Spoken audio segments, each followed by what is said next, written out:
All right. Well, hello, everyone. Welcome. Good morning. And yes, welcome to another session of 30 Minutes With. This is Downtown Spokane's recurring webinar series where we bring to you industry experts and community leaders to talk about some of the more pressing topics of the day.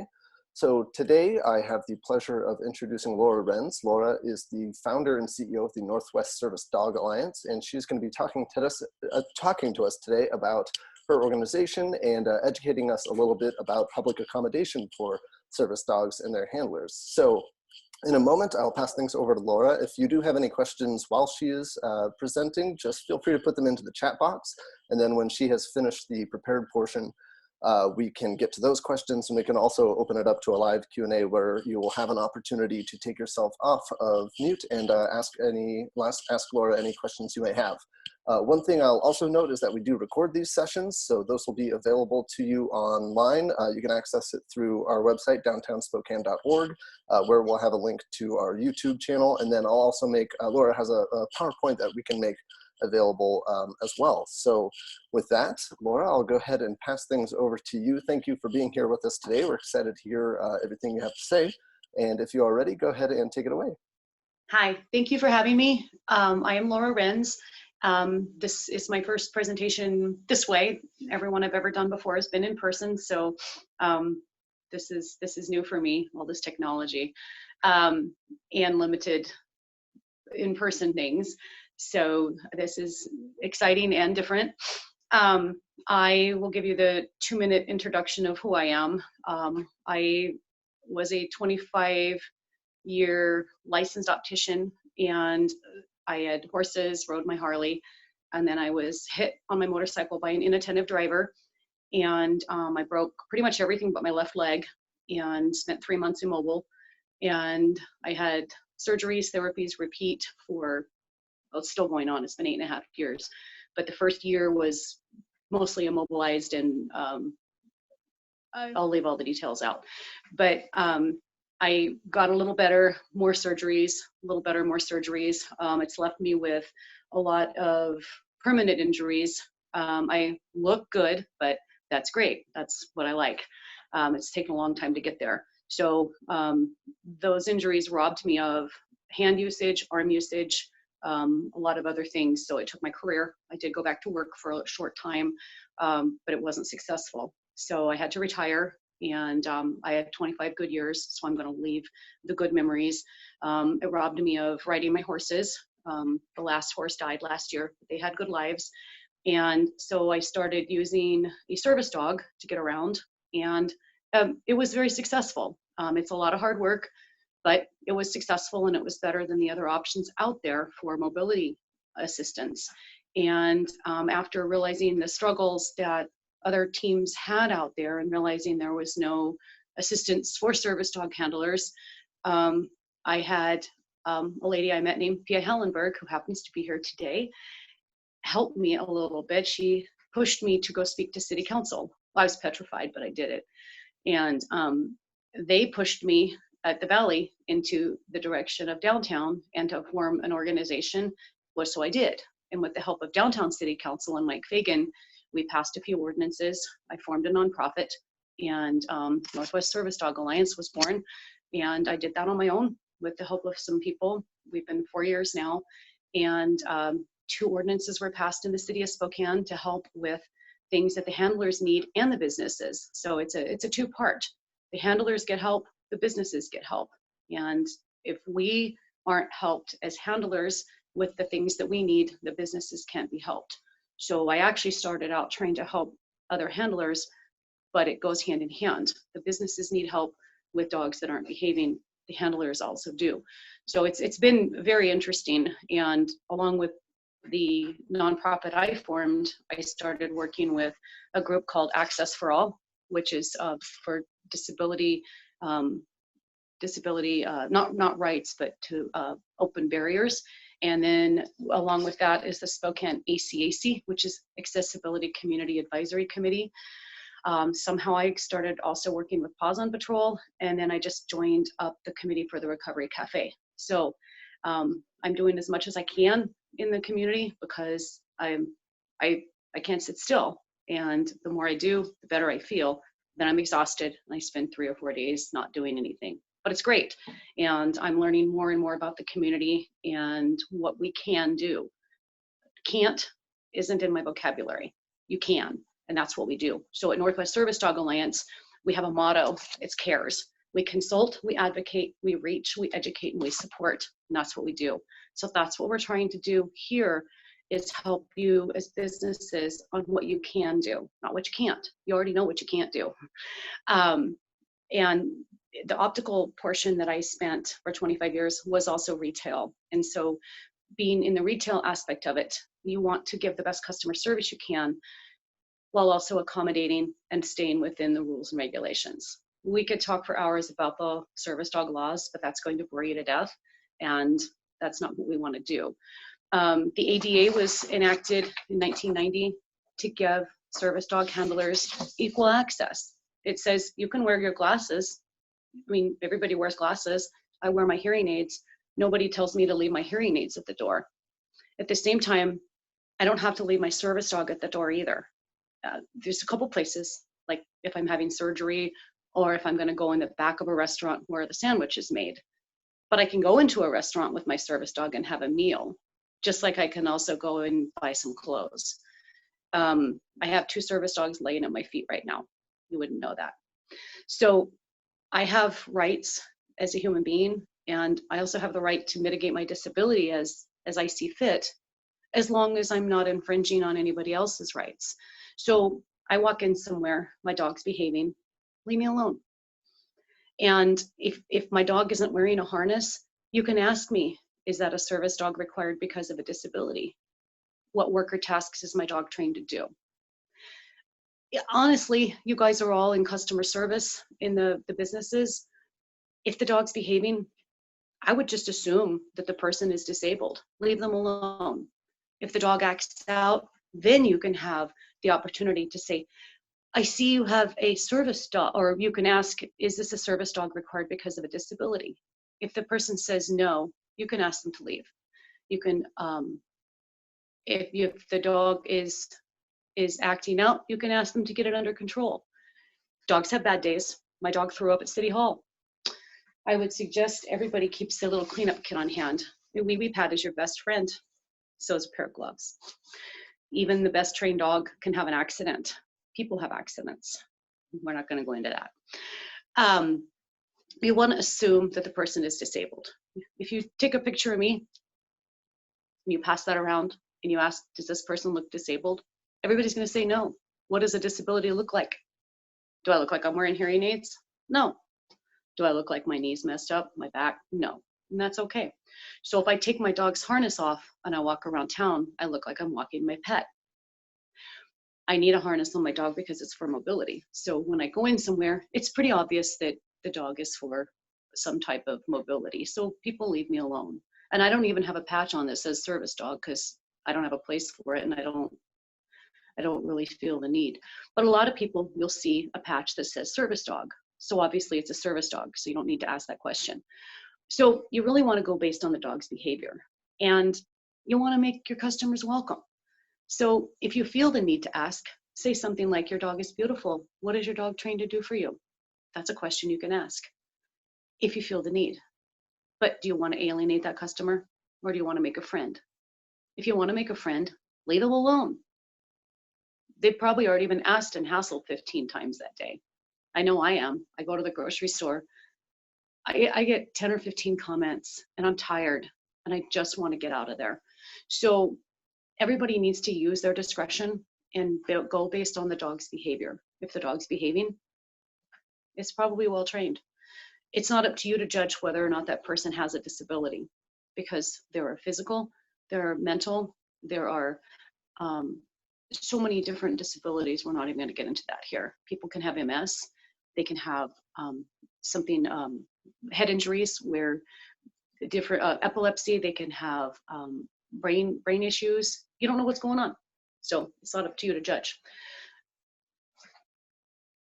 You don't get to use this if you don't have a disability for its physical. You don't get to use a service dog if you don't have a disability. But when you see somebody hanging one of these in their car, do you walk up to them and question them? If you do, you're going to get a fight. So that being said, you want to do what's best for your business. And it's hard. I know it is. You see the little dogs coming in barking. Oh, that's something you can say. Hey, is your dog okay? Oh, I was just wondering because it's barking. And that gives the person a chance to stop the dog from barking. Now, if you have one dog that comes in the store and another dog comes in the store, one dog starts barking, one handler is probably going to take care of it. Because I do, I say something to the other handler. If not, then it's up to the store to try to take care of it. And 90% of the time downtown, it's been very good experiences. So everybody's doing a good job. But there are laws in place to protect the businesses. And you can kick out a dog that's misbehaving. If a dog growls, no, they got to go. And there's ways that you can do it politely. You can say, oh, sir, you know, Fluffy isn't behaving in accordance with the with service dog behavior. Could I ask that you get your dog under control? Or could I ask that you remove your dog? And they want to argue with you. That's when you would want to call a manager in. But for the most part, they're probably going to keep their dog under control because they want to stay in. There are rules and regulations in place that allow the dogs to be fined, but like I said, we can talk about that for hours. I'm going to drop this booklet off at the Downtown Partnerships. This has all the stuff in it.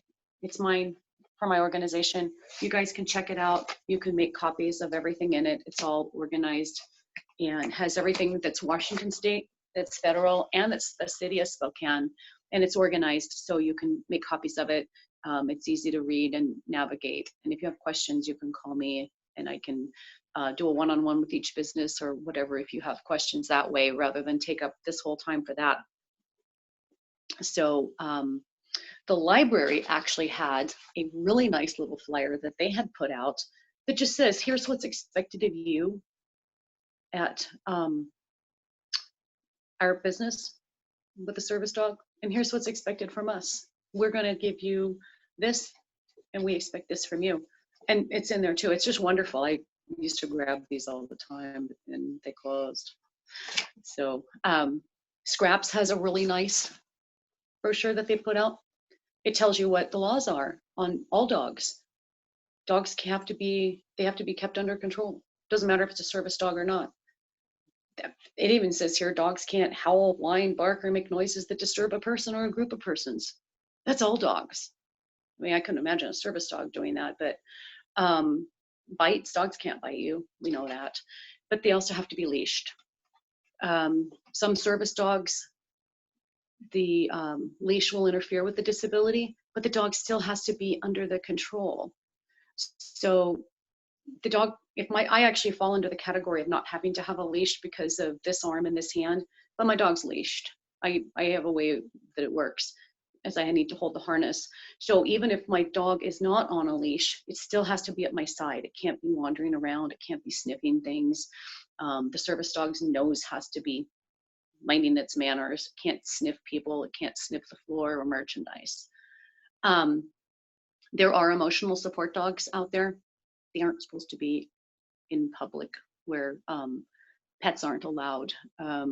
They're important for people, but they are allowed in housing and until recently for flying. But as of right now, emotional support animals are prescribed through a medical provider for housing only. They're not allowed access rights in public. So people get those confused a lot. The same with a therapy dog. A therapy dog is a dog that will go to a facility for like rehab facilities or nursing homes, schools, and it will go to a lot of different people. So people confuse the words a lot, and it is. There's a lot of them out there, a lot of different words. But a service dog is a dog that provides a service or tasks to one person, and those are allowed wherever I can go. And if I'm out with my dog and she's providing me mobility on the stairs, somebody comes along with another dog, a pet, an emotional support dog, another service dog, and that dog's not well trained, and that dog starts coming at mine. Mine's well trained. But what happens? I'm on the stairs. Hopefully my dog is well trained enough that she can handle that, I'm going down. You know, think of the person with the guide dog that's walking down the street. He can't see the danger coming, where he's in your store trying to do business, and there's an out of control dog in there that hasn't been taken control of. We got a disaster. So that was one of the reasons I started my organization, was to help the handlers with these things. And things have gotten a lot better, but the dangers are still there. That's why my second service dog got pulled from his duties, is because he kept getting jumped by these dogs. And this was 5 years ago, so I didn't have as many skills now as I do to jump around and twist and protect my dog. But you know, these dogs they're pretty bomb proof, but at the same time, when you get jumped all the time by dogs that don't behave, mine now, we come across barking dogs and mine get resting bitch face and just stare. But how many times can they do that? So as shop owners, as business managers, when you have dogs in your store that are barking, you know, please just say, hey, is Fifi okay? You know, and give them a chance. Or, and, you know, I usually say, try to help the other handler out. Maybe they need some help with training, and I'll ask them. And I've actually grabbed 2 or 3 members that way in the last couple of months. I'm helping them out with training. You know, everybody needs a hand. So, service dog myths. My dog has his ID card. He's a real service dog. No such thing. I actually had a few places in locations I won't name in Spokane ask me for my dog's ID card. I got kicked out because I didn't have an ID card. There's no such thing. So the literature in there will explain that to you. One of the best tools and in there, and I have plenty that I can drop off for all the businesses, are the Department of Justice brochures, which is what enforces the ADA. It'll tell you there is no documentation needed for a service dog, and it tells you what the ADA is all about and what you can and can't do as a business. So I'll put a handful of those in there too. But some people will go online and register their dog. There's no point in it. It costs $65. They send you a bunch of ID cards that say no online registration is needed. So and people do it, you know, especially the newer handlers that don't know any better. They Google online, what's a service dog, and that's what they get. So more power to them. It makes them feel good. They get a certificate that says I have a service dog. The only thing that makes a service dog is training, tasks, and your disability. So if your dog is trained to help you do something you can't do for yourself, that makes it a service dog. So and these two here haven't moved the whole time. And they don't usually work together. They don't like to work together. So are there any questions so far? So if anyone would like to take this opportunity to take yourself off of mute, we can take some questions now. So that would be a good time to do that. And Laura, thank you for everything so far. This has been fantastic and very insightful. I would like to know, Laura, is there a particular look to a service dog, or do service dogs come in all shapes and sizes, or can it run the entire gambit? Yes. I actually have one girl in our group with a Chihuahua. It's adorable. And that dog is very well trained. The smaller dogs usually get a bad rap because they're barky, but there are some that are trained. I have a Corgi I'm working with right now. It went to a trainer, a board and train. They sent the dog back and told her it was untrainable. Well, it wasn't untrainable. They just shoved it in a kennel for 23 hours a day and then worked it for 15 minutes and said, here's your dog. There's nothing wrong with the dog. They never worked it as a team with this girl. It's a great dog. 3 lessons with it, and this dog is showing huge promise. It's a very smart dog. We have what we call the Fab Four. It's the Labradors, the poodles, standard poodles, smooth-coated collies, and golden retriever. Those are the ones that are used the most. You'll see the Labradors and the retrievers used most for guide work because they're just so easy to train. Poodles are brilliant, and then they go and mix them with Labradors and you get a doodle. But the German Shepherds are great service dogs if you get the right temperament in breeding. If you get the wrong one, you have a disaster because their drive is too high. Um, I've seen a lot of other breeds. There's tons of mixed breed dogs. You can get a great dog from the shelter if you pick well. They take a little more time because you don't know what trauma they've had in the past. Just like a person, you don't know what trauma they've had. They can turn out great. We have several in our group that have come from the Humane Society, Scraps, and Spoke Animal. Great dogs. We have a lot that have been raised as puppies. A lot come from organizations. So any breed. Usually dogs that you get as a puppy and try to train yourself with a trainer, 15% of those dogs make it. Dogs that come from organizations like Guide Dogs for the Blind or Canine Companions, those dogs have everything set up for them. The best of the best, maybe 25 to 30% of those dogs make it through the process. So it's a lot that goes into these dogs. And, you know, so when you hear, well, I'm going to get a dog and make it my service dog, you just want to cringe. So we do everything we can to help everybody that comes to us be as successful as possible. And, you know, Vinny, my Black Shepherd, he had everything set up. He was on the job, successful for 1.5 years. And then, you know, with the things that he experienced, he's done.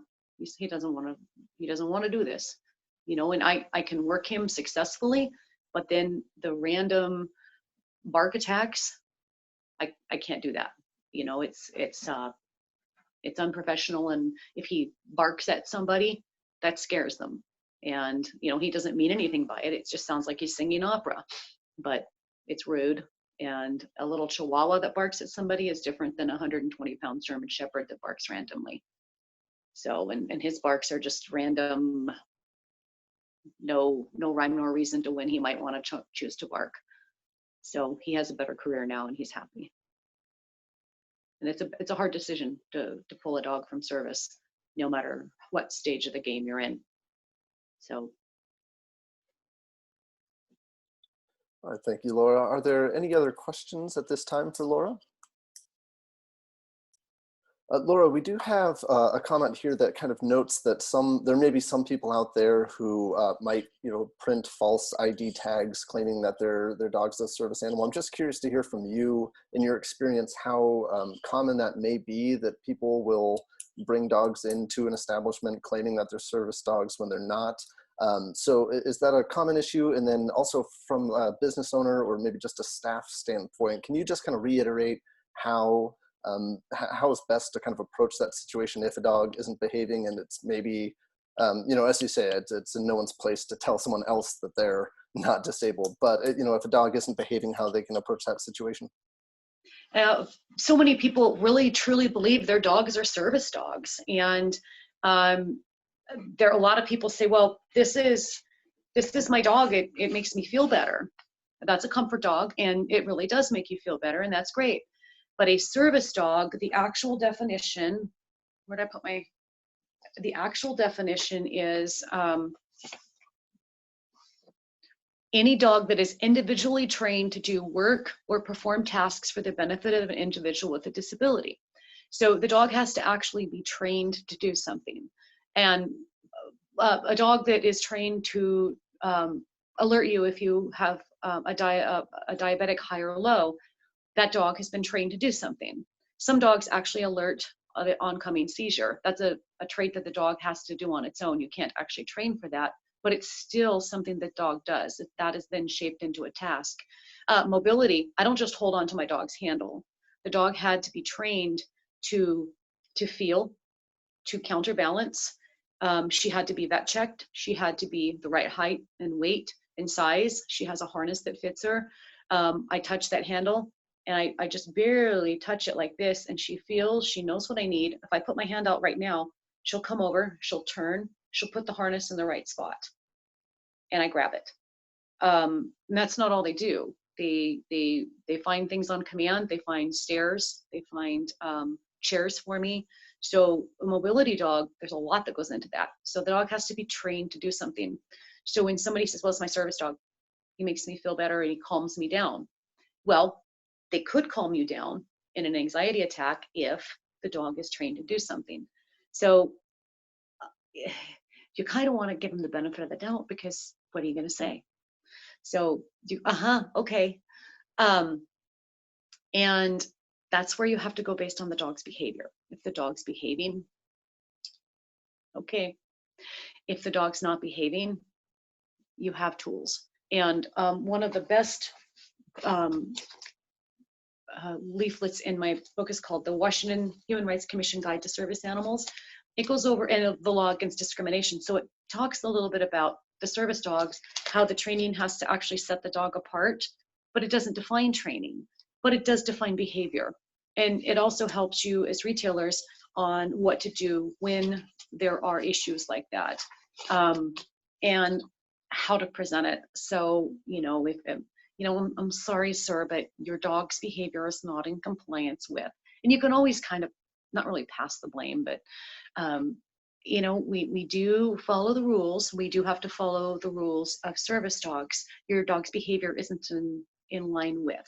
So I'm going to have to ask you to leave until your dog's or behavior is better, or I'm going to have to ask you to take the dog out and you can come back without.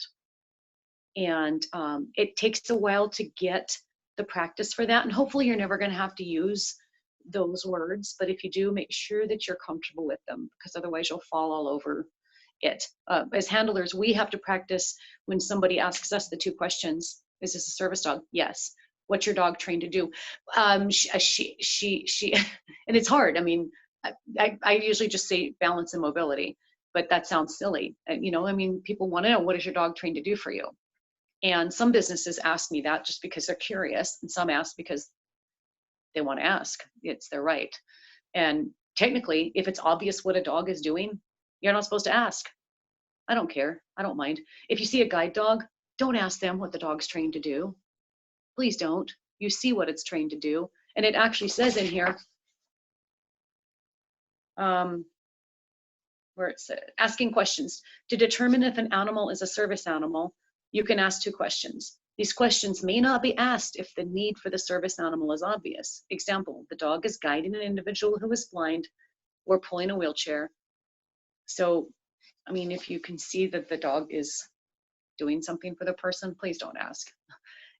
We have a gentleman in our ACAC group who is blind and uses a guide dog, and he's asked all the time if it's a service dog. He says it's actually kind of funny. So, it says right on there on his harness, guide dog, and he's obviously blind. So he has a sense of humor, and I could care less if people ask me on her. I'm proud of what she does, both of them. So, but a lot of handlers, especially veterans, you can usually tell a veteran's dog because they have something on their dog that says they're a veteran.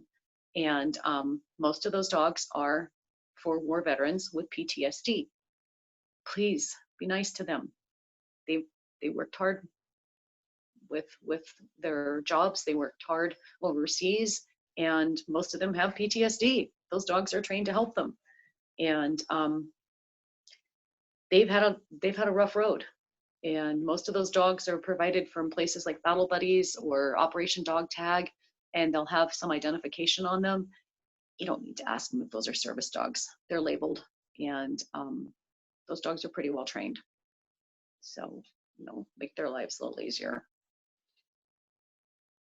Excellent. Well, thank you very much, Laura. We are right out about time now. So I think we will wrap things up here, but thank you to everyone who joined and to everyone who participated. Laura, a big thank you to you. This was very insightful. We appreciate it. Just as a reminder to everyone, we are recording this session, so we'll make that available to you if you'd like to reference or share any of this material. We'll also provide Laura's contact information if you would like to reach out to her, as well as some of the materials that she has made available to us for our reference. So with that, everyone have a great day. If you're interested in future 30 Minutes with sessions, please just keep an eye on our website. That's downtownspokane.org. And under the events tab, you can see who else we'll be featuring. So thank you for that. Laura, thank you again. And everyone have a great rest of the day. Thank you.